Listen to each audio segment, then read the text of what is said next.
Cette année, j'ai fait un gros changement, j'ai changé de comptable et j'ai choisi Number. Et je voulais te les recommander si t'es comme moi, freelance ou solopreneur en société. En fait, j'ai eu besoin de plus de services, par exemple quelqu'un qui s'occupe de mes déclarations de TVA. J'avais besoin de plus de conseils aussi pour optimiser ma rémunération, pour créer une holding, voilà, des conseils auxquels j'aurais pas forcément pensé toute seule. Et puis j'aime beaucoup la proximité que j'ai avec eux. Je change pas d'interlocuteur à chaque fois, j'ai le même comptable qui me suit, il connaît mon business, tout ça pour un super bon rapport qualité-prix. Donc si t'as besoin d'un comptable, contacte-les de ma part et t'auras même un cadeau comme ils sont partenaires du board. Allez, c'est parti pour l'épisode. Entreprendre en solo, en toute liberté, sans employé et développer un business rentable, scalable et durable, c'est possible. Je suis Flavie Prévost, ex-dirigeante devenue solopreneur et créatrice du premier incubateur de solopreneurs en France. Avec ce podcast, j'ai voulu créer le board que j'aurais aimé avoir à mes côtés quand je me suis lancée en solo. Un board composé des meilleurs experts, disponible chaque semaine gratuitement à mon micro pour te donner des super conseils et te mettre au défi. L'épisode va commencer et je te préviens, ça va vite. Alors n'oublie pas de t'abonner à la newsletter pour recevoir les bonus. Salut Marine. Salut Flavie, trop content de te retrouver. Trop bien. Alors je te présente, si jamais vous nous écoutez sur le board, Marine. Il n'y en a qu'une. Tu es la formidable et l'unique host du podcast La Cohorte, le meilleur podcast sur le freelancing. Et pour les auditrices et les auditeurs de La Cohorte qui ne connaissent pas Flavie, Flavie est celle qui fait frétiller vos oreilles sur le board, son podcast que vous allez dévorer si vous ne le connaissez pas encore. Écoute, on se fait un petit épisode collector, on est toutes les deux en tongs au séjour Tafoax Relax. Tongs short. Ouais, soleil, il y a des mouettes, il y aura un petit peu de bruit, un petit peu de vent. On vient de finir la session de surf et puis on est en séminaire de solopreneurs et freelance. J'ai adoré ce mot séminaire que tu avais choisi. On y croit, voilà. Il y a un petit côté vintage. Voilà, on travaille un peu, on fait un peu des podcasts n'importe nawak et puis... Grande première en ce qui me concerne, la totale impro. Et voilà, vous êtes avec nous pour une petite demi-heure en roue libre sur notre vision, nos funky trips sur le freelancing et le soloprenariat. En l'occurrence, c'est ChatGPT qui a préparé les questions. Bon, on l'a un peu pimpé. Ok, écoute, voilà, donc en gros, on va parler d'entrepreneuriat et puis d'avenir. Ouais, je dirais qu'on a une vingtaine ou une trentaine de questions un peu genre tirées au sort. Vous pouvez jouer à ça chez vous avec un pote freelance. Ouais, vous vous poserez les mêmes questions. Peut-être avec quelque chose à boire, non ? On voulait le faire, mais comme il est au milieu de l'après-midi, on se dit que c'est pas très raisonnable. On commence par quelle question, Marine ?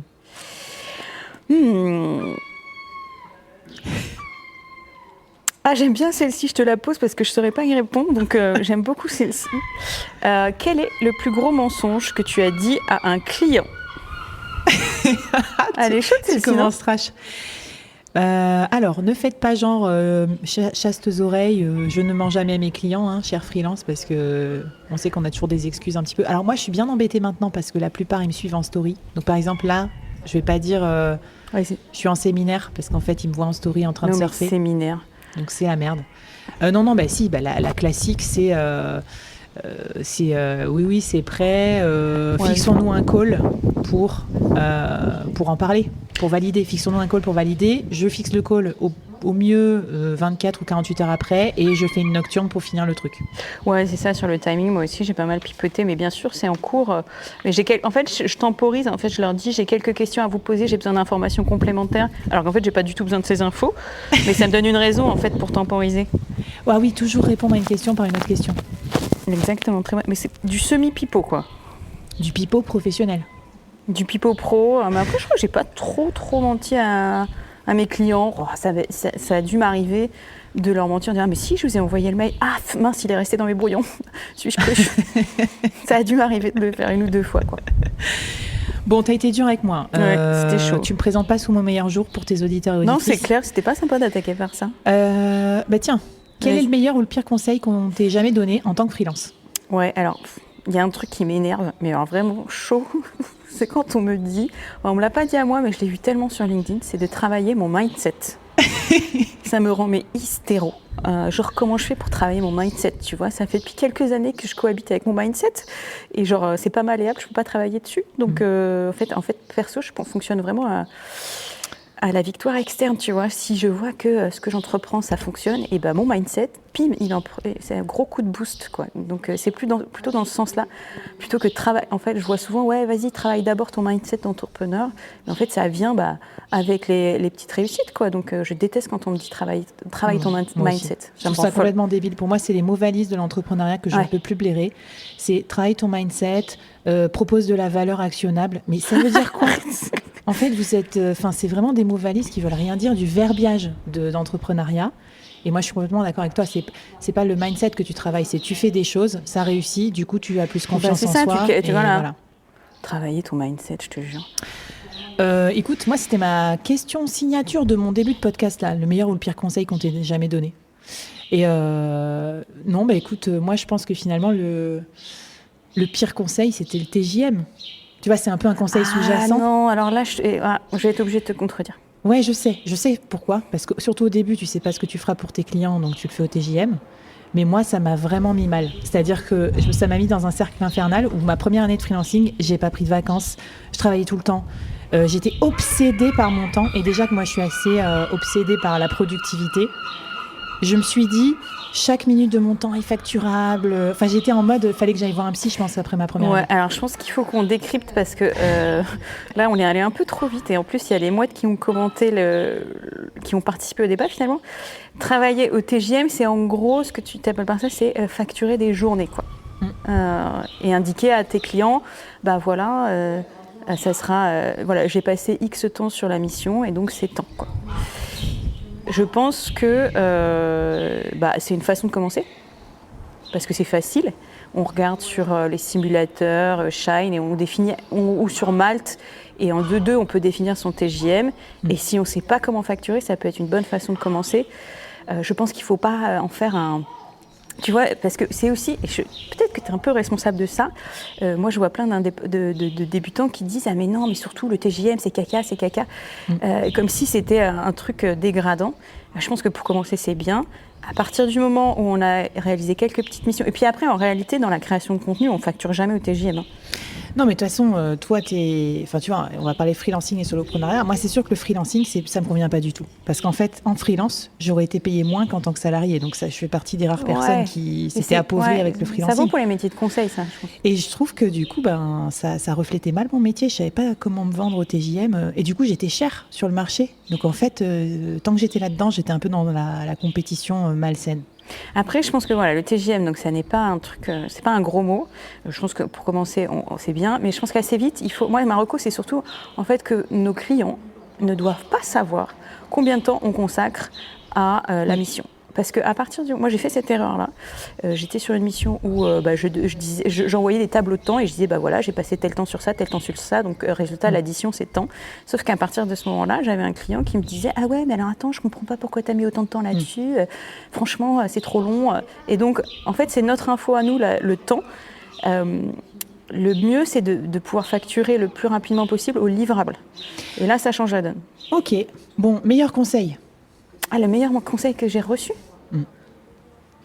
Alors là, je t'avoue, je reçois que des conseils pourris. Non. C'est toi qui donnes les conseils. Ouais, c'est moi qui donne des conseils. Le meilleur conseil que j'ai reçu, c'est super bateau quoi, mais se spécialiser. Excellent. Ouais. C'est pas original, hein. Mais attends, on n'est pas obligé d'être original sur tout. C'est clair. Meilleur conseil, moi j'avoue pareil, j'ai reçu des piètres conseils parce qu'en fait j'ai reçu plein de conseils d'entrepreneuriat et je trouve que ça allait pas du tout avec le freelancing et j'ai reçu plein de mauvais conseils de mes potes salariés aussi, ceux qui me disaient mais pourquoi tu fais ton Instagrammeuse là à poster des posts sur LinkedIn. C'était des jaloux. Non, mais je leur disais je sais pas, si t'étais freelance tu ferais comment pour trouver tes clients. Ouais, c'était des jaloux. Non, meilleur conseil, facture pas tout ton temps. Oui. Ouais, c'est clair. Après, tu vois, c'est aussi un luxe d'être dans une situation où on pourrait facturer tout son temps, quoi. Tout le monde ne serait pas dès le départ à un truc, potentiellement j'ai des missions qui me prêtent toute ma semaine. Si, en fait, il y en a plein. Moi, j'ai plein de... on appelle ça gentiment, mais tu vois, un peu salariat déguisé. Oui. En fait, les développeurs qui se vendent 5 jours sur 5 pendant 6 mois en ESN. Non. Moi, je parlais avec la directrice de Malte, région Ouest. Elle me dit, on ne trouve plus de toute la région Ouest de développeurs qui travaillent plus de 4 jours sur 5 parce qu'en fait, ils veulent profiter de la vie. Donc, tu vois, moi, je dis à mes amis développeurs, en fait, pourquoi tu acceptes des missions 5 jours sur 5 Oui, donc c'est qu'elle prend un job salarié, quoi. 4 jours sur 5, 3 jours sur 5, ça passe, en fait. Ouais, c'est clair. Donc, gardez-vous du temps un petit peu pour vous. Ça marche. À moi de te poser une question. Vas-y. Bon, forcément, le dress code quand tu bosses, comment t'es sapé ? Scandaleux dress code. Leggings, birk, non, pieds nus. Leggings, pieds nus.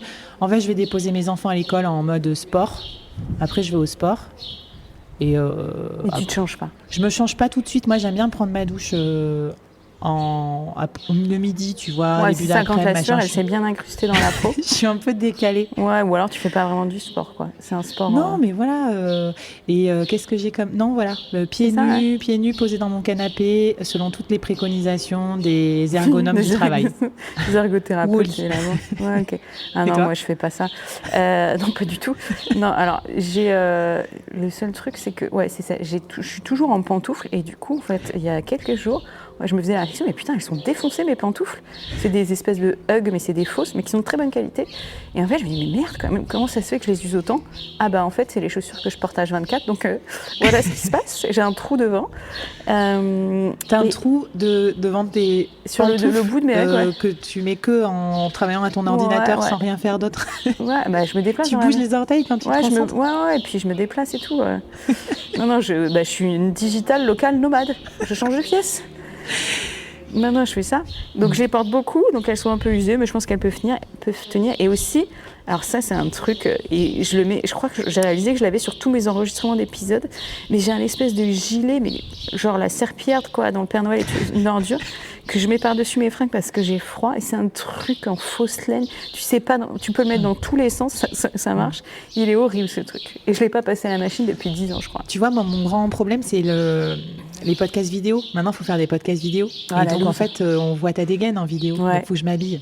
Moi, je mets que des petits clips, mais même, quoi qu'il en soit, on se voit, quoi. Ouais. Ah, j'ai une casquette tout le temps aussi. Tout le temps. Même chez moi. Ça fait bizarre d'avoir une casquette à l'intérieur, mais à débattre. Ouais, je la valide. Elle est vissée sur ma tête. Alors,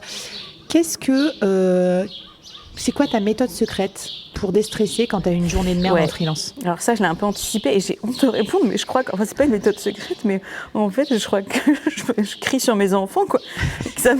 Tu cherches un bouc émissaire ? Ça me défoule. Non, mais c'est pas bien, sinon, j'ai pas de méthode secrète. Bon, je fais pas mal de sport, donc ça m'aide bien. Mais en vrai, je crois que le premier truc qui se passe, c'est ça, quoi. Donc c'est très, très moche. Ne faites pas ça chez vous. Je supporte pas, en fait, ces ascenseurs émotionnels. Ça m'est re-arrivé lundi. Avec un mauvais feedback client. Et je trouve que c'est hyper dur dans le freelancing. C'est-à-dire que tout va bien et tout, tu te défonces. Et genre, t'as un mini feedback désagréable, un truc qui va pas dans ton sens. C'est le fameux ascenseur émotionnel. Ouais, j'ai envie de tout casser, moi. Moi aussi, j'ai envie de tout casser.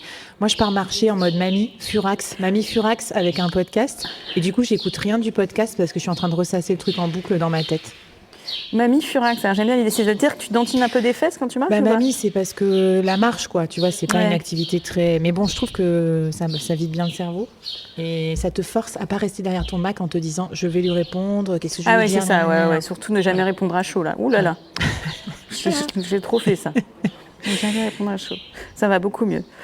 Alors, je poursuis.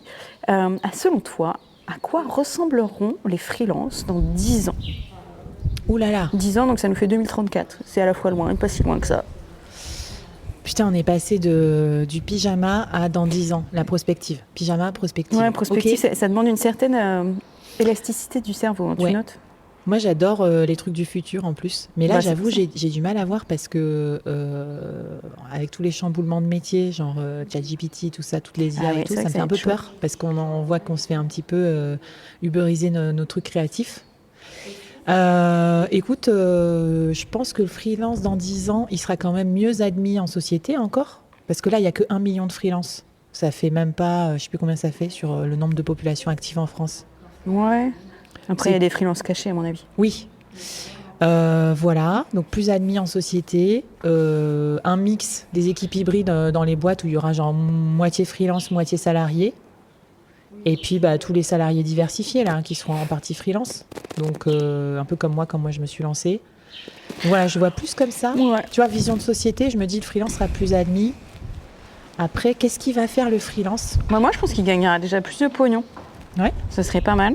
Plus de pognon pour pouvoir se payer les trucs qu'il a envie de se payer. Voilà. Et puis, il y aura ce truc, de plus en plus de trucs collectifs, un peu comme on est en train de faire là. On se fera des séminaires, mais ça deviendra carrément la norme. Et puis même, je pense qu'il y aura un truc complètement hippie, des maisons, j'allais dire des colcos, mais des co-living. Des co-living, mais à vie, quoi. Tu sais, des gens qui s'installent. Et moi, je pense qu'il sera hyper spécialisé. Ah ouais. T'en as parlé, je vois pas comment c'est possible autrement. Genre, à moins que, alors après, voilà, c'est sur la spécialisation, tu peux choisir une niche, mais vraiment une petite niche qui apprécie le côté couteau suisse. Oui, mais bon, en gros, je pense qu'il y aura plus ça va la spécialisation. Là, c'était la spécialisation des métiers, genre grosse hacker, grosse marketeur, nanana. Là, il y avait aussi de la spécialisation sectorielle. Là, il va y avoir les deux. Spécialisation métier, spécialisation sectorielle et peut-être spécialisation outils ou technique ou approche spécifique. Ouais, tu vois, je verrais bien une espèce de triptyque de la spécialisation de mini-niche, quoi. Ouais, bien spécialisé. Mais il peut pivoter, en fait. Le truc, c'est que ce sera un freelance. Et dans 10 ans, dans 10 ans, ça veut dire que les freelances, il y aura des générations alpha qui seront freelance. Donc ça sera marrant. Genre des piou-piou, quoi. Bah oui, post-études. Oui, mais alors eux, tu vois, j'en ai déjà croisé des précurseurs. Ils se posent pas la question, en fait, du format freelance en salarié. Ouais. Ils en ont rien à faire. Et ça, c'est assez cool. Non, mais c'est vrai. En fait, c'est vrai. En fait, tu veux dire que ça sera plus un clivage Pas du tout. Ok. Ouais, je pense que ça sera. Tu choisiras ton job que tu as envie de faire. Et du coup, tu définiras le format à la limite avec ton boss ou ton client. Mais ça sera complètement modulable. Bah, comme on a vu qu'aujourd'hui, tout le monde est un peu créateur aussi, tu sais, avec une chaîne YouTube, des réseaux sociaux et tout. Moi, je pense que tout le monde sera un peu solopreneur, au moins un petit peu en parallèle, tu vois. Pas forcément pour son métier principal, mais aura un petit truc à côté. Ouais, un peu oui, à l'américaine. Ok, boule de cristal, on verra. Rendez-vous dans 10 ans. C'est quoi la chose la plus surprenante que tu as apprise sur toi-même, Marine, quand tu es devenue freelance ? Ces questions, tu vois, on a zéro préparé. La chose la plus surprenante que j'ai appris sur moi-même, en fait, alors si, quoi, je pensais être, mais genre structurellement désorganisée, et je suis capable de progresser. Alors tout doux, hein, je suis pas en mode, j'ai planifié toutes mes journées, et je batch comme une folle, mais quand même, je progresse, et c'est très satisfaisant. Donc voilà, en fait, c'est juste, on peut évoluer, on peut monter en compétences sur tout. Bon, ça prend plus ou moins de temps, mais ouais, je crois que c'est ça, quoi. Tu m'as un peu piqué, j'allais dire disciplinée, parce que je pense que ça, c'est le podcast. Je pensais que j'étais bordélique, et en fait, quand même, ça fait 4 ans que je fais des podcasts toutes les semaines c'est un peu le même truc, déroger. Alors du coup, je vais en trouver une autre, je vais dire. T'es obligée. Le goût du risque. Je te jure, alors attention, j'étais hyper... politique, bonne élève, première de la classe et tout, dans ma carrière d'avant. Donc, je pensais pas être quelqu'un qui avait trop le goût d'oser, d'entreprendre. Et là, je trouve que plus ça va, plus je l'ai. Tu vois, genre, je lance des trucs, vas-y, j'y vais, je crois à mon intuition, je pivote, je teste une nouvelle offre. Ouais. Je suis trop à fond. Là, j'ai presque... ça, c'est un truc que j'ai repris de toi, et je reconnais que tu incarnes bien cette idée, c'est l'action d'abord, la réflexion après. Ouais. Avant, j'aurais dit que c'était un truc de teubé, ça, d'influenceur de salle de sport, de dire ça. Donc c'est très vrai. Mais maintenant, je valorise plus l'action que la réflexion. Ouais, et bien distinguer, on digresse là, mais bien distinguer les phases d'action et les phases de réflexion, parce que moi j'ai tendance à faire tout en même temps. Non mais c'est vrai, en fait, dès que je fais un truc, genre, je mets un signe de ponctuation, mais enfin, est-ce que c'est le bon signe ? Genre se poser les questions après, quoi. Poursuivons. J'aime bien celle-ci. Si tu pouvais collaborer avec une star pour un projet freelance, avec qui ce serait ? Et putain, je suis nulle en star.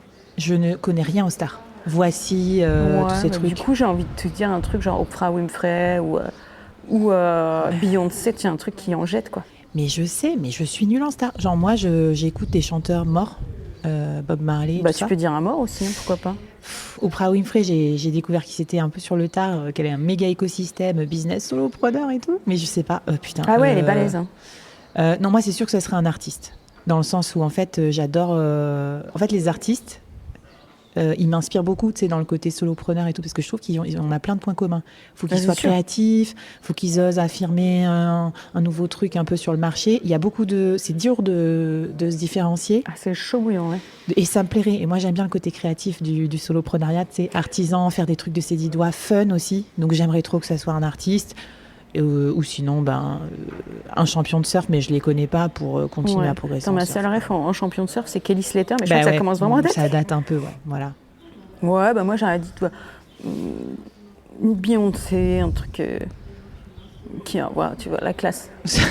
En toute simplicité. Mais en toute simplicité, alors il faut trouver un projet, quoi. Ouais. Bon, à réfléchir. Podcast, est-ce qu'on en a un à elle de Bon, je podcast suis sûre, laisse tomber. Peut-être. Mais bien sûr. Ok. Alors, Ah, tu sais quoi, je vais lui envoyer une demande d'interview, on sait jamais. vas-y. Quel est le mythe imblairable sur le freelancing que tu as envie de dégommer? Juste, on l'a pas déjà fait celle-ci? Ben non. Ah non, c'était le conseil. Ah oui, le mythe, ok, je l'ai. Ah ouais, le mythe sur le freelancing, c'est que on est tous des précaires. En fait, c'est ça, j'aime pas, et ça, c'est un de mes combats, c'est que, enfin, alors, en dehors de notre petit écosystème, mais pour beaucoup, freelancing, c'est associé à précarité, galérien, encore, alors ça évolue. Et j'aimerais que, voilà, on puisse associer freelancing à choix de carrière, tu vois, et à ambition. Mais tout à fait d'accord, parce que je déteste ce truc, et j'ai fait un post l'autre fois sur ça, tout le monde était à fond. Ça marche bien, là, ton petit business de freelancing? Ouais. Bah écoute, je sais pas, je fais plus de chiffre d'affaires que ta start-up là qui est censée révolutionner la planète, donc ouais, je pense que ça marche bien. Ouais, c'est clair, c'est le truc. Je sais plus ce que m'avait dit ma belle-mère, mais genre ta petite cuisine, ta petite toutouille.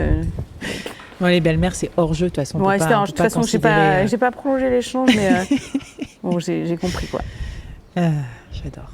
Donc ouais, j'aimerais. Après, c'est plus un truc à la fois un mythe parce que soyons lucides, il y a quand même un max d'indépendants qui gagnent peu et pas régulièrement leur vie, mais c'est aussi un truc sur lequel en tout cas, toi et moi, on se bat pour que ce soit plus le cas et que les freelances puissent avoir de plus en plus d'ambition, s'ils le souhaitent. Ouais. Moi, c'est le SMIC LinkedIn. Ça a été un peu pareil. Ouais. En fait, les 10K par mois et tout. Tout le monde peut y arriver, etc. Tout le monde, oui, mais pas en faisant tous les métiers en freelance. Donc, alors ça, j'étais un peu... je suis passée à travers ces postes-là. Non, mais en fait, typiquement, faire 100K en freelance, c'est facile si tu choisis le bon marché, le bon persona et la bonne compétence. Mais c'est pas facile. Ben non, du coup, possible. C'est pas facile. Moi, j'ai envie de dire, voilà. C'est possible. Mais il y a plein de gens, surtout, qui ne veulent pas changer leur truc. Donc, si tu veux pas changer, si tu veux être, j'en sais rien moi. Par exemple, faire 100K en étant naturopathe, je pense que c'est pas facile. On en revient à la naturopathie. Je sais pas, s'il y a des naturopathes qui nous écoutent, indiquez-nous où vous en êtes en termes de CA. Parce que ça se trouve, on a des préjugés et c'est pas bien. Non, c'est possible et aussi c'est une orga et c'est du taf. Quoi. Enfin, faut pas se... Voilà, non, moi je suis pour la plasticité, c'est-à-dire tu peux changer de métier. Là, on est avec un pote qui était à Sciences Po et qui a fait de la data analyse. Et bah oui, en tant que data scientist, je sais pas quoi, c'est plus facile de faire les 6 chiffres en solopreneur. Ouais, c'est sûr.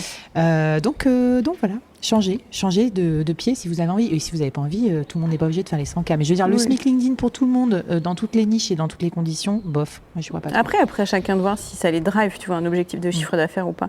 Mais moi, le message que je passais, c'est que c'est possible. C'est pas parce qu'on est tout seul qu'on peut pas, quoi. Yes. Alors attends, à moi de choisir une petite question très fun. Alors, attends, tout ça, on avance comme des brutes, hein. Ah oui, j'aime bien celle-ci aussi. Je te file 100 000 € pour organiser un événement de ouf pour les freelances. Régale-nous, qu'est-ce que tu fais? Moi, c'est sûr, je sais, je veux essayer de le faire, mais je ne sais pas si j'y arriverai. Alors, 2 choix. Si je suis en mode on prend pas l'avion et tout, j'organise une grosse free party. Donc, je voudrais une grosse salle de concert, un gros festival, une espèce de TEDx mais plus rigolo, Independence Day, on parle tous de comment être plus libre. Et après, ça se finit en grosse soirée. Et sinon, deuxième idée pour les solopreneurs, je voulais qu'on parte aux USA, la terre un voyage d'études promise des solopreneurs, qu'on rencontre des solopreneurs trop légendaires et tout ça, et qu'on aille finir par soit un gros event Creator Economy ou je sais pas quoi, soit Burning Man. Qu'est-ce que t'en penses ? Mais est-ce que j'ai assez avec 100 000 balles pour emmener tout le monde à Burning Man ? Ça dépend qui on emmène, ouais. Il y aura une liste d'attente, soyez clairs. Liste d'attente pour 2032. Donc d'ailleurs, on va vous faire une petite page de vente. On n'a rien, mais dites-nous. Donc ouais, je suis assez chaude bouillante. Moi, je pensais plutôt sur, peut-être pas trop sur le fond, mais sur la forme. Je dis que ça serait marrant qu'on soit déguisé. Non ? Si tu veux. Un truc un peu déguisé, et puis avec des animations... Là, je fais un petit clin d'œil à nos amis du Free Up Festival, mais un roller, quoi. On se refait les rollers. La roller party, c'était bien. La disco roller party, c'était très drôle. Et puis, ou alors, attends, je l'ai. On se fait ça, un parc aquatique. Non, mais c'est le retour en enfance, Marie. Mais ça serait oufissime. Là, tu nous des relations de dingue. Ouais. On se fait un séjour, tu vois, regarde. On prend pas l'avion en plus. Hein. On privatise un parc aquatique. Ah oui, il faut privatiser un truc. Parce que tu sais, les séminaires d'entreprise, ils privatisent des trucs. Il y a des gens à côté. Donc, pour avoir l'air important, nous, on n'est pas une grosse entreprise, mais il faut qu'on se mette à plein de freelance et on privatise un truc de ouf. Un parc aquatique. Et on s'éclate. Ok. Enfin, on l'a. Okay. C'est très festif, notre programme. C'est festif. Et c'est du team. Enfin, il va y avoir des relations de ouf qui se lient, pardon. Là, c'est un peu bizarre. Et ça sera hyper productif. Donc, je pense que si vous êtes chaud bouillant, vous nous envoyez votre mail, on vous met sur la liste d'attente. De toute façon, Flavie va créer la landing là. Quel est ton mime préféré pour décrire le freelancing ? Ah, on dit mime ? J'ai fait ça parce que j'ose pas. Mais non, moi je dis même dans ma vraie vie. Écoute, alors j'en ai pas, mais j'adore. Toi, t'adores poster des mimes. J'adore tout le les temps. mêmes. Mais ça me prend. Enfin, tu vois, c'est un petit bonheur quoi de les choisir, les images. Et j'aimais bien. Il y avait un où c'était. J'aime bien mettre des mèmes avec des animaux. Et il y en avait un où c'était un ours qui se cachait derrière un arbre, qui se planquait, tu vois, et qui du coup avait un peu de mal à affirmer son positionnement, son pitch. Ah non, c'était quand il voulait négocier ses prix, quoi. Et donc il se planque derrière un arbre. Et je trouvais ça très drôle et très mignon. J'en ai plein avec des chatons. Ouais, j'aime bien. Moi, alors je sais pas comment le décrire, tu vois une espèce de courbe de Gauss comme ça, ou donc une espèce de courbe en cloche. Et donc au début, il y a un mec qui pleure, au milieu, au début, il y a un mec avec une cagoule, pas une cagoule, une capuche de prêtre. Au milieu, il y a un mec un peu genre qui fait plein de trucs, et à droite, il y a le mec un peu relax avec sa petite capuche de prêtre. Et ça me fait trop penser à ma vie solopreneur. C'est au début, tu commences avec des choses simples, genre je vends tel truc, c'est tel prix, voilà. Après, tu construis des milliards de trucs, putain de process dans tous les sens, 12 podcasts, 14 réseaux sociaux, un Notion avec 177 pages. Et après, tu reviens à un truc basique, genre, je note mes idées de post LinkedIn sur ma note iPhone et je les poste. Ouais, c'est marrant. En création de contenu, notamment, je trouve que c'est la création de contenu, je vois. Je vois. En gros, je sais pas où je me situe dans la courbe, en fait. Simplicité, rocket science au milieu, et après, tu reviens à la simplicité, mais genre... Parce que tu es un senior, en fait, tu as compris ce qu'il fallait abandonner, et tu gardes que ce qui est le mieux. Et... Je crois que je suis un peu paumée dans la courbe, moi, perso. Franchement, Bon. Mais écoute, je te dirai si je progresse. Alors, attends, qu'est-ce qu'on avait comme question ? Oh putain, celle-ci, pardon, aux flûtes. Celle-ci, elle est chaude. C'est la première fois que vous m'entendrez jurer. Je ne l'ai pas fait. Je l'ai jamais fait sur...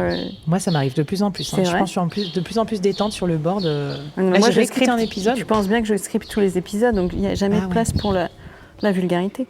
J'avais vu un article, une étude de Harvard Business Review qui dit que jurer de temps en temps, ça crée du lien avec les gens et tout. Ils te respectent plus d'une certaine manière. Alors, sur le respect, je ne savais pas, écoute. Mais faut pas être comme un charretier non plus. Ça marche, bon. Oreille chaste, excusez-moi. J'enchaîne avec donc, cette question. Franchement, la question qui tue, j'ai envie de dire. Oh là, j'ai peur. C'est quoi ton plan à 10 ans ?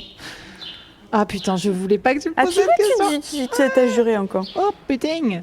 C'est chaud. Mais elle est dans la liste. Hein, j'adore cette question parce que je la pose en bootcamp. On fait le plan à 5 ans parce qu'en fait, ça donne des perspectives. Parce que tu sais, moi, je suis sur la construction de produits scalables. Donc les gens qui croient qu'en un mois, tu vas gagner 30 000 balles avec une formation en ligne, ils se mettent un gros doigt dans l'œil. Ça prend du temps. Tu vois, il faut créer un média, Ouais, c'est clair. faut pousser le truc, faut trouver sa méthode. 10 ans, c'est de la Ça science-fiction. prend pas 10 quoi. ans, mais ça prend au moins, je pense, au moins un an. Et donc, ça te donne des perspectives de se dire, dans 5 ans, il faut que j'ai tant, donc ça te laisse le temps de construire un produit scalable. Par contre, 10 ans, c'est vraiment dans longtemps. Donc, j'espère avoir augmenté mon niveau de surf. Ouais, il y a ça. 2, je veux continuer à avoir une bonne vie, pas trop déséquilibrée. Là, je trouve que je m'améliore. Tu vois, je travaille un peu moins qu'avant, je suis un peu moins stressée. C'est pas gagné, parce que je suis encore un peu obsédée par mon business. Et puis 3, je voudrais continuer à faire des trucs créatifs. Tu sais, les gens, ils t'enferment vite dans t'as une offre qui marche, donc tu fais que ça toute la journée. Mais moi, je suis un esprit un peu foufou. Donc ouais, mais si c'est pour faire un truc toujours le même, ça m'intéresse pas. J'ai envie de faire soit mon truc de Burning Man, soit mon festival des freelances, soit, je sais pas, des trucs de fou un peu. Des trucs fun, ouais. Des trucs fun. Ça, je pense que le truc, franchement, vu l'audience qu'on va avoir sur cet épisode, c'est c'est quoi l'événement c'était quoi l'aquapark là. Ouais. Je pense que c'est bon. En faisant du surf avec des freelances comme on est en train de faire là, j'ai aussi l'idée peut-être d'acheter un lieu pas loin du surf pour peut-être faire du co-living. Tu vois, j'ai un peu ces projets-là. Bon, on revient me voir dans peut-être 3 mois, j'aurais peut-être changé, mais bon, qu'est-ce que t'en penses, toi? Moi, je sais pas mal. Moi, à 10 ans, je me vois avec une bête de maison, tu sais, en haute falaise, avec des petits escaliers qui descendent sur la plage. C'est très matérialiste, hein. Mais je vois bien, c'est un truc au bord de la mer, là-dessus, on se rejoint. C'est vrai que j'aurais fini pas mal de romans, et je pense que j'en ai autant de succès que J.K. Rowling. En mode romancière. Ouais, mais en side, tu vois. Ok, parfait. Parce que je vais pas lâcher le reste. Et du coup, je serai sollicitée régulièrement, on me proposera des déj incroyables, quoi. Ah ouais. Forcément, vu que tu seras la podcast writer de Beyoncé, ça t'ouvrira quelques portes. Ouais. Génial. Donc voilà, je pense qu'il y a... Toujours des déjeuners, c'est bien les déjeuners. J'aime bien les déj, ouais. Eh bien... Donc attendez, petit aparté, si vous voulez m'inviter à déjeuner, c'est possible. Oui. Plutôt à Paris ou région parisienne, parce qu'il ne faut pas non plus... voilà. Puis si vous venez à Nantes, vous m'invitez, moi. Puisqu'on était sur l'écriture, si tu écris demain un livre sur le freelancing, quel serait son titre? Plus de kiff, plus de pognon. Je sais pas, tu vois. Parfait. Très Hormozy style. Ah oui, mais j'avais pas la ref, mais du coup, je vais aller regarder. Best-seller. Moi, c'est Plus free ma vie. C'est... Tu dis un truc de dev perso, là. Mais non, mais c'était le nom de ma chronique à Café Freelance, j'aimais bien. Plus free ma vie, by Flavie. Non, mais... Genre avec, un truc, une ref Plus belle la vie. Exactement. Oh, j'adore. Et puis moi, je cherche plus de liberté et je trouve qu'on n'en parle pas assez. Parce qu'on parle de pognon, d'optimisation, de productivité, mais c'est nul tout ça. Enfin, c'est bien, c'est un basique. Mais après, une fois que tu l'as, t'es là, je suis fatiguée. Donc, et si on vend son temps en freelance jusqu'à 65 ans, mais j'ai dit plus de kiff. Hein. Oui, c'est ça, c'est bien.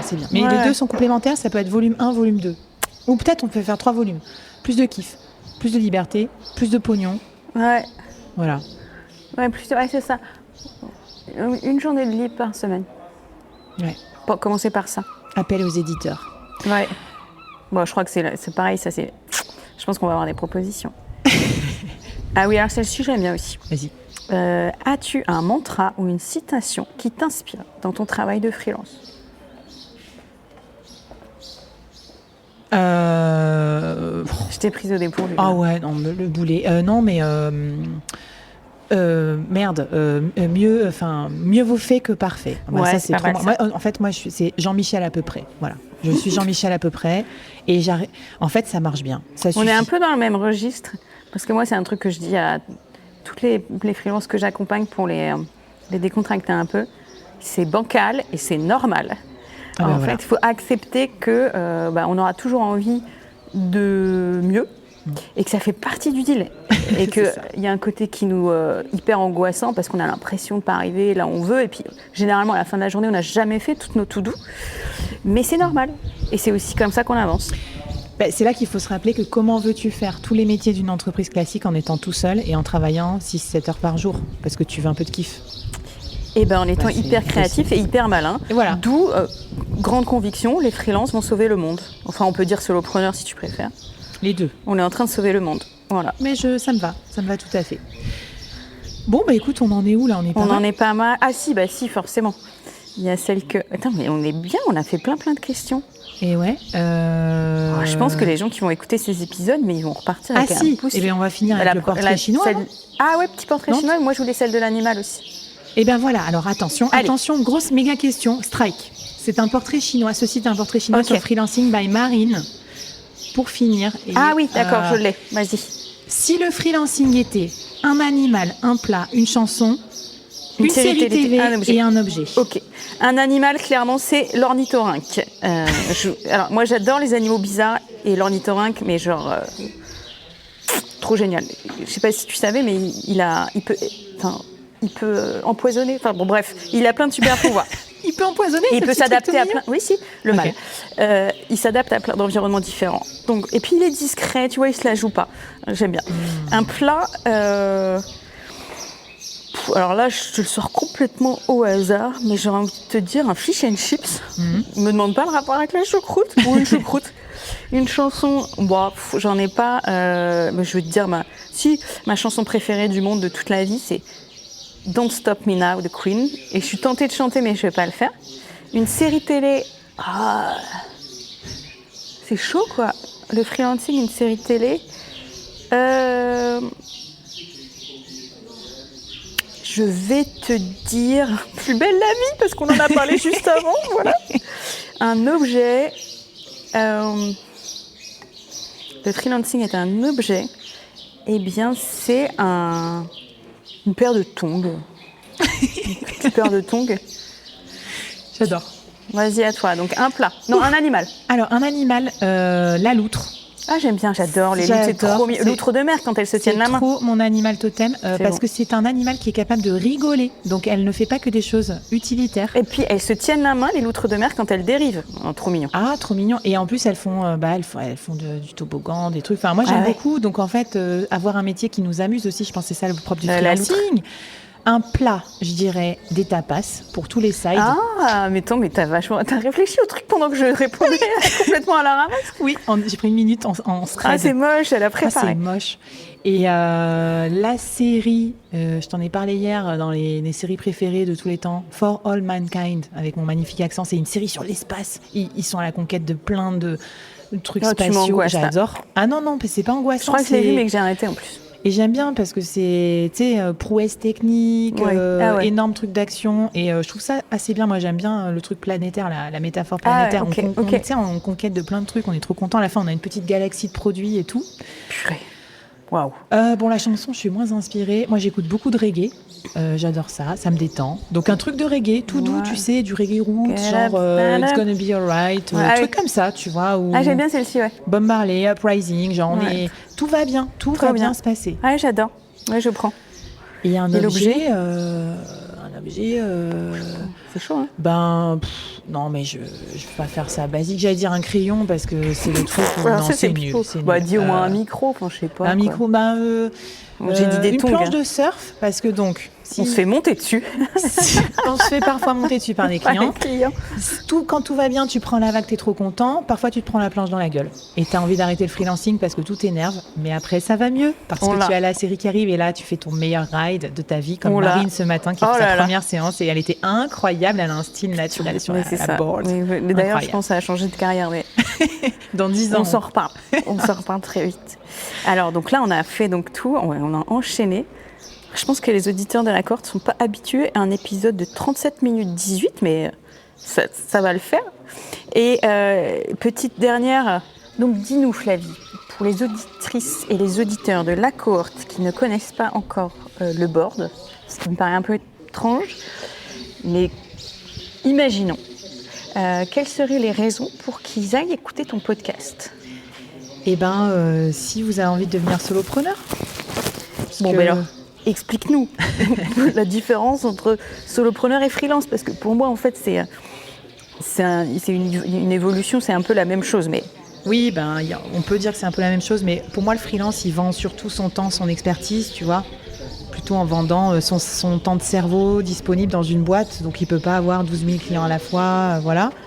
Alors que le solopreneur, il va commencer à essayer de scaler et donc à transformer son jus de cerveau en produit souvent. Peut-être un produit digital ou un collectif ou un truc. Donc tu vois, c'est plus un entrepreneur solo. C'est ça. Il va faire un effet de levier sur son temps et sur son cerveau. Ok, si je puis dire. Et moi, Après, j'appelle ça la démultiplication, quoi. C'est un freelance démultiplié. Exact. Et c'est pas le même mode de vie. Donc c'est pas une obligation d'être soit l'un soit l'autre. Tu vois, c'est pas une évolution comme un Pokémon. Hein. Non. C'est juste que alors, on peut l'envisager un petit peu comme ça. Ouais, mais tu vois, par exemple, la vie du solopreneur, c'est peut-être plus polyvalent, mais aussi plus. Enfin, tu vois, il y a plus de trucs à gérer. Peut-être que tu peux prendre une équipe de freelance pour t'aider. Donc, tu vois, c'est un peu une autre vie. Bon, voilà, mais en tout cas, moi, je trouve ça très créatif, très fun et tout. Et toutes les semaines, je décode ça avec mes invités qui me donnent plein de compétences pour être un meilleur solopreneur. Et puis surtout, mon podcast, il est chouette et toi, il te plaît parce que tu es créative et il y a de la musique, des défis. C'est assez rigolo à écouter. C'est vrai que c'est riche. C'est assez rapide. C'est 5 minutes par jour pendant 5 jours. On s'ennuie pas, quoi, on se marre. Et en plus, je dis putain. Ouais, moi, j'ai jamais dit putain dans un de mes épisodes. Ok, j'aime. Je pense que tu leur as vendu. Et toi, Marine, pourquoi on devrait aller écouter ton super podcast, La Cohorte ? Eh bien, tout simplement parce que je suis une mamie podcasteuse, ça fait depuis 2017. Ça. Non, c'est pas du tout un bon argument. Non, mais c'est que j'essaie le plus possible de partager des retours d'expérience d'indépendants. Voilà, c'est des personnes qui expliquent comment elles ont répondu à des questions qu'on se pose tous. Donc c'est très concret et c'est très accessible. Voilà, moi j'ai à cœur que... Je pense qu'on a beaucoup d'injonctions quand on est dans l'entrepreneuriat. Et je ne veux pas que les épisodes de podcast soient vécus comme des injonctions supplémentaires. Et je fais en sorte qu'à travers les interviews, les personnes sachent tout de suite « Ok, ça c'est pour moi, ça c'est pas pour moi. Et si c'est pour moi, comment je fais ?» Et genre, dès qu'elles ont fini d'écouter, elles peuvent tout de suite mettre en place la première étape et aller dans une direction qui leur permettront d'enchaîner des petites victoires et que ça sera très gratifiant. Donc voilà, je pense que c'est pour ça que vous pouvez aller écouter le podcast. Et aussi, on se marre bien parce que je fais souvent des petites blagues. Oui, c'est vrai. Blagounette style. Voilà, très réputé pour ça. Mais de toute façon, c'est pas pour rien qu'on s'entend bien parce que nos deux podcasts, ils sont géniaux. Et puis 2, très pratico-pratique. Pratico-pratique, cette expression de mamie, je l'adore. On l'adore. Bon, en tout cas, bref, écoutez plein de podcasts sur le freelancing, kiffez votre vie de freelance. Et venez nous envoyer des messages pour nous dire ce que vous avez aimé, pas aimé, on veut savoir. Yes. Et puis surtout, n'oubliez pas de profiter de la vie et de vous faire des séminaires entre freelance comme nous. Salut les free, salut les solopreneurs. Merci d'avoir écouté cette série jusqu'au bout. Je sais pas si tu sais, mais je remercie personnellement tous ceux qui me laissent 5 étoiles et un avis sympa sur leur plateforme de podcast ou qui partagent le board sur les réseaux sociaux en me taguant. N'hésite pas à te manifester auprès de moi et je t'enverrai un petit goodies personnalisé du board pour te remercier. Merci à vous de m'aider à faire grandir le média des solopreneurs et à plus.